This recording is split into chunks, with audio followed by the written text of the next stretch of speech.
Within the classroom, to feel confident in the teaching, I think you do need a lot of patience and the ability to attempt to understand things from their perspective, from their culture. It's all well and good going in thinking, such a simple question, why can't you do it? You've really got to think, what is it you're doing wrong that they can't understand, and to try and have the ability to adapt your teaching method to how it is they're learning. And you don't necessarily need loads of self-confidence when you come out here. Like, you might think to stand in front of a class that big that you really do, but that's something that just grows.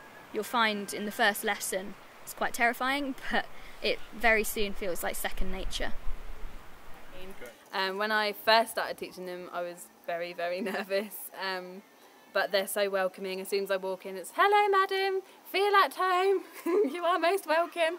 And like they're very cooperative. They're just great fun, and I love playing games with them. Like, the thing is with the kids at our school is they don't have anything. So anything that you bring to the school is just going to change their education basically, and just be very excitable with them, and you'll just have a brilliant time. The lessons are only 35 minutes unless it's a double, which is an hour and 10 minutes, and then yeah, it's just really good. And then at the secondary school, the classes are much bigger. Like, one of my classes has 60 and I think the other one has 65. So you don't get to know the children at the secondary school on the same level as the primary school. I can't remember any of their names, but together, like the whole of them, they make a great class. Like, they're always very responsive, and they're a lot noisier than the primary school. And I teach primary school, and I have 13 kids in my class, and they're all fantastic. They're a lot cheekier than I expected them to be. They can be really, really funny at times. Like, I remember trying to discipline them one time, and my favourite student walking up to me and patting me on the cheek and saying, "Oh, madam, you are sweet when you try to tell us off." And thinking, "Oh, all right then." But they're never badly behaved, so it's not a problem at all. So how funny they are. And they are. Oh, they're just hilarious. If they get a question right, they stand up and they start dancing for you. And they write little notes on the bottom of the test saying, "Madam, please bless this test. I'm not too smart, but I want to do well." They're so, so cute, so funny. But they can be really cheeky, but in a good way. They know where the line is. They're really good. And yeah, in the secondary school, it's different. You don't get the same relationship with the kids because there are over 60 in both of the classes. And I was teaching them history, which can be quite a dry subject.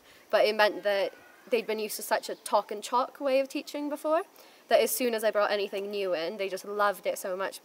I made a massive board game for them and that sort of thing, and they just have so much fun because it's finally something that's interactive, instead of them just being asked to sit there, crammed in like 3 to a desk that's meant for one person, and just listen for a lesson. So it's really, really good. Whenever you do anything like that, you really feel appreciated.